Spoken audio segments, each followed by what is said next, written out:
Hello everyone, I'm Tommy and welcome back to StudioScents. Today I've got a fragrance that by now you're all familiar with, and that is Office for Men by Fragrance One, otherwise known as the Fragrance Army, aka Jeremy Fragrance, is probably the most, if not the most, then one of the most widely recognized YouTubers. Jeremy has released a fragrance called Office for Men and most recently Date for Men. Today, I'm going to give you my first impressions of Office for Men and let you know what I think about it. There are quite a few reviews that you can check out on Office for Men. Mine is definitely not among the first. I haven't watched a ton of reviews. I don't like watching a lot of reviews about a popular fragrance. I don't want to feel like I'm subjected to a bias. And I'm certainly not going to give you a bias today. Of course, everything is kind of biased, right? Based on opinion based. But it's going to be based on my experience with it and not on the thoughts, expressions, or experience of a group. My thoughts do not reflect the thoughts of a community, a group of people, or one person, just one person, myself. So let's get right into it. Office for Men by Fragrance One.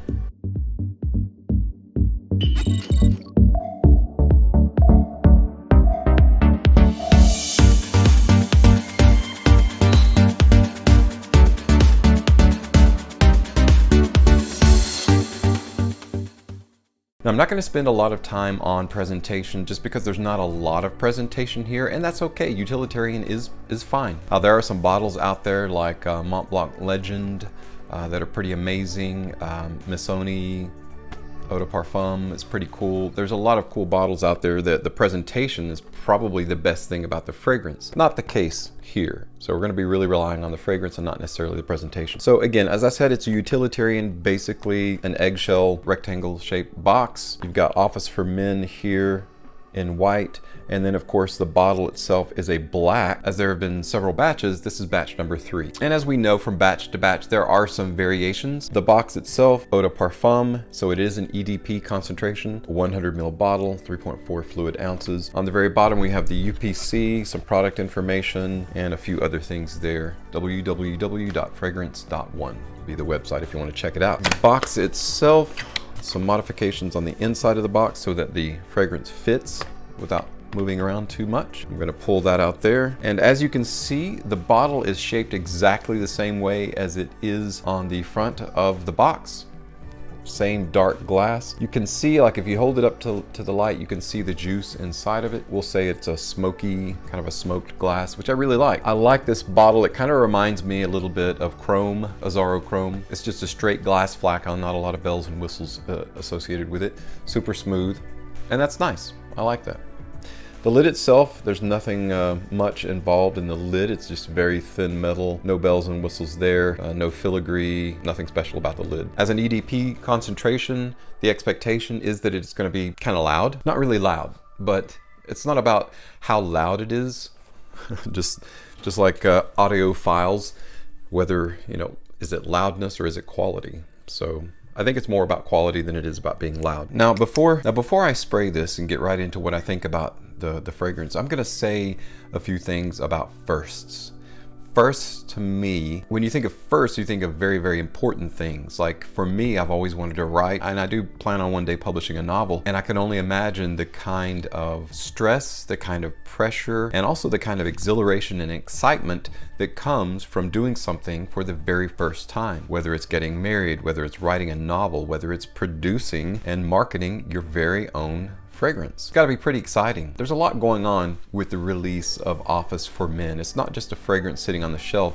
It's an amalgamation of, I think for Jeremy, probably a lifetime of putting forth effort in the community, of creating awareness of fragrance. A lot of fragrance community wouldn't even be around if it weren't for Jeremy Fragrance and Fragrance Army, Fragrance One. So just want to say shout out to Jeremy Fragrance, kudos. I think among a handful of people that can be named off to influence a lot of people's lives in terms of fragrance in the fragrance community, Jeremy's name would come up quite frequently. Gotta be, I just have to say, it's gotta be really exciting to be part of the release of your very own fragrance. Fragrance houses do it all the time. Of course, there's money invested, there's marketing involved, but they've already been through it, so it's not a huge deal. Like when Azzaro releases a new fragrance, it's exciting for the community, but it's not a huge deal. It's something we look forward to. This is a big deal on an individual level. There's one person investing a lot of time and money. So having said that, let's give it a try here and spray. This atomizer, I have a feeling it's going to spray out a good bit of juice, so I'm going to see if I can catch it in the camera's viewport. Whoa, good Lord. That's pretty impressive. That is extremely impressive, extremely. Wow. Okay, so it definitely is an eau de parfum concentration. Like, this is something you can just go and smell. Right off the bat, I'm a huge proponent of Ambroxan as a note, whether it's synthetic Ambroxan or ambergris, which is extremely expensive and therefore not widely used.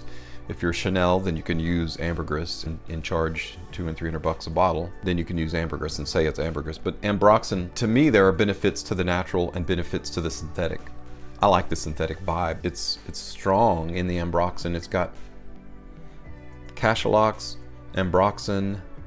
There's an iris note there. I don't think this is harsh at all.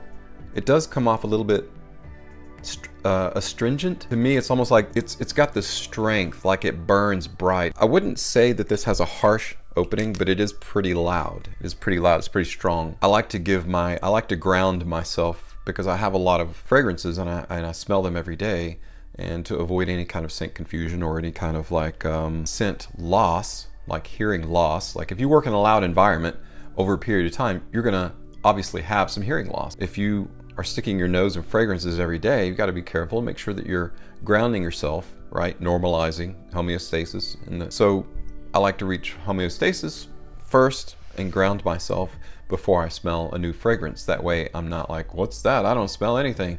This is definitely strong.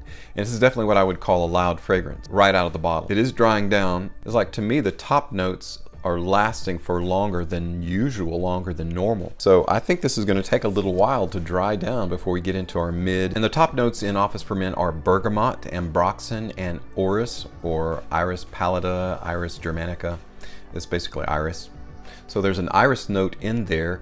I don't get the problematic thing about Office for Men. I'll just say the challenge me for Office for Men is that the top note is so overwhelmed by the ambroxan and bergamot that I don't really catch iris. Now, iris I think would have probably been a good middle note to include, and I'm not a perfumer. I'm just kind of spitballing, speculating. I think it would have been a good mid note. Give it some time for that bergamot and ambroxan to dry down a little bit, burn off, and then you'd have a little bit of that violet, and maybe that'll happen here. It's been about 10 to 15 minutes. I did stop the video to give this a little bit more time to dry down because I want to be fair about it, but this is a first impressions video, and I've done many first impressions where my impressions have been either modified or changed over time. So I'm definitely going to circle back and come back to Office for Men at a later date and give you more information and tell you if my opinion has been modified or rounded out by more experience of what I think of the dry down and the longevity and the sillage. It has become softer, okay?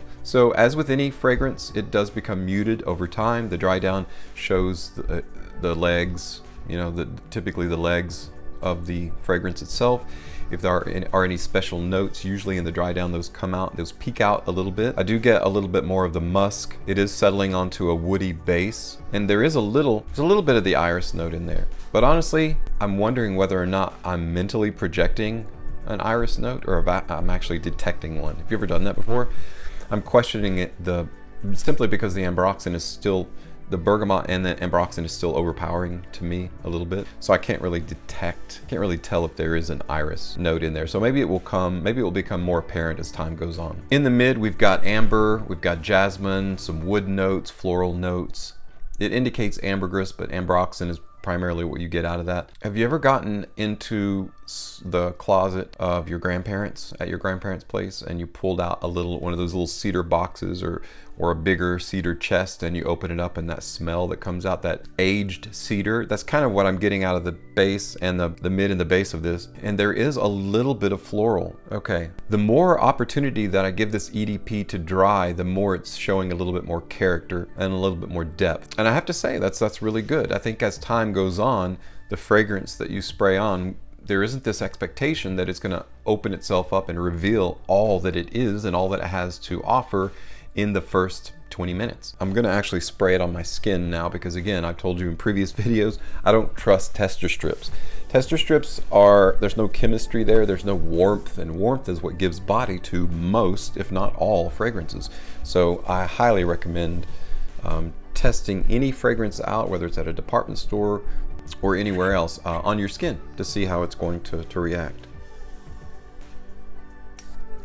Ah, it burns! It burns! Always wanted to do that. Anyway, there is a monster amount of sprays in this atomizer. I don't know if all the atomizers are the same, but I will say kudos for finding a supplier of atomizers that's just amazing. It throws a lot of juice out there. Having said that, on the Fragrance One website, I do believe it shows a little bit of a graphic that if you hover your mouse pointer over it, it tells you where to spray Office for Men and how many sprays. And I believe it's like one on each collar, one in the back, and then 2 sprays on the neck, something like that. At any rate, it equals 5 sprays. I will say that I think that is extravagant.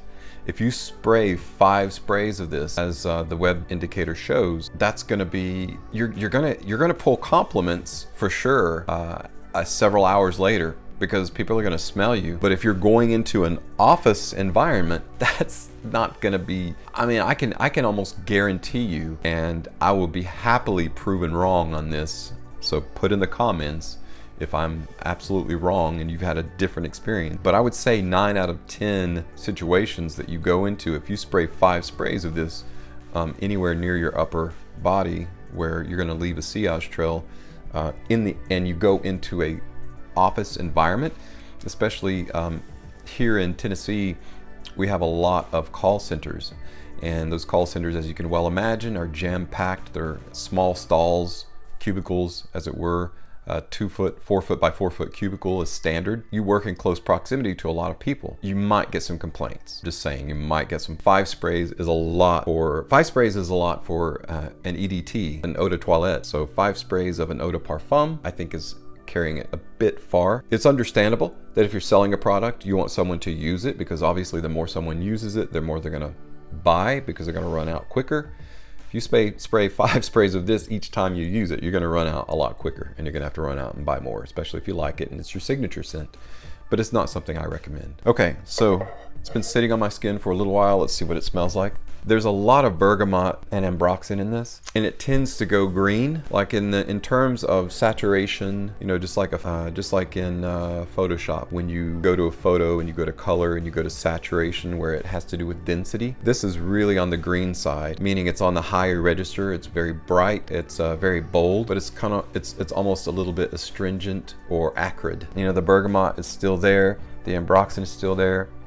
I'm trying to see what it's revealing to me, and it's really just the ambroxan is a tough, almost impenetrable wall sometimes with this. I think I can tell that it's sitting on a base of woods and musk and amber. And you've got amber, you've got ambroxan, you've got ambergris, you've got those things really building a really good foundation and binding these things together. I don't get the iris at all. Sorry, I don't really care. I don't really smell the orris or the iris. So I'm getting a musky, woodsy, ambroxany, lemony, limey kind of.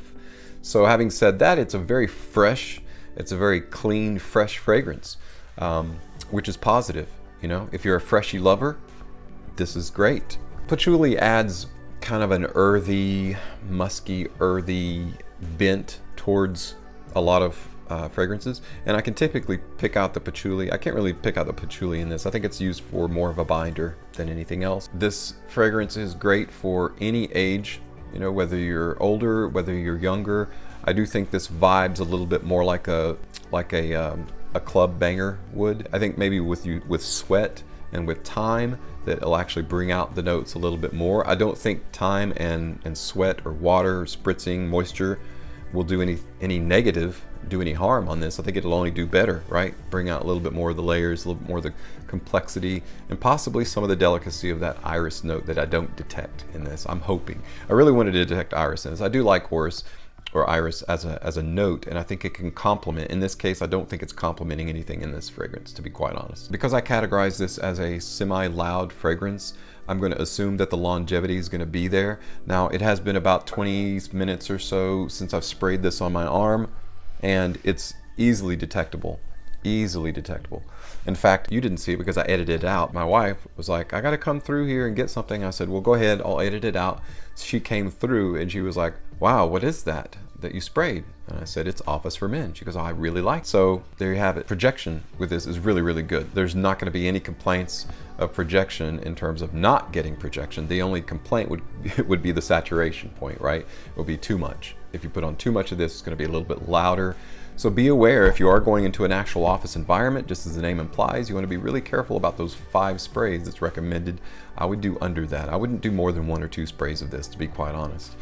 Now, if you work in a wide open office environment where you're moving around a lot, then okay, maybe a few more, but still I wouldn't go for the 5. I think that's just a bit too much, unless you work 10-hour days, and then maybe that's how much you need to use, you know, before you get to the bottle again. But there you have it. What are the challenges of Office? I think it's a great first start. I'm interested to see what Date for Men is going to be like. I will say Office does lend itself to around the seasons wear, but it's more of a summer, more of a spring, summer fragrance than it would be a fall or winter fragrance. When I go looking for books, because I like to read a lot, to me, I'll buy a book because it's a first edition. If an author just published his first book, I'll buy it for that reason, not necessarily because the story is so fantastic or great. I would buy this more because it's a first attempt than I would because it's such an interesting fragrance. For a first impression, I know that I was a little bit detailed there. Right now, it is $180 US on Fragrance One's website.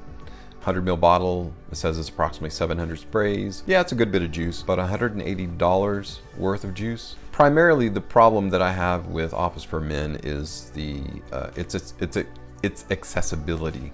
All right, guys, that's going to wrap up my thoughts on Fragrance One, or Jeremy Fragrance's Office for Men. So I hope you get some good takeaways from that. Thank you so much for spending your time with me today. I'll be back with some more interesting stuff coming up in upcoming videos, so make sure, if you haven't done so, to hit that subscribe button and hit that bell icon. That way you get notified of new content.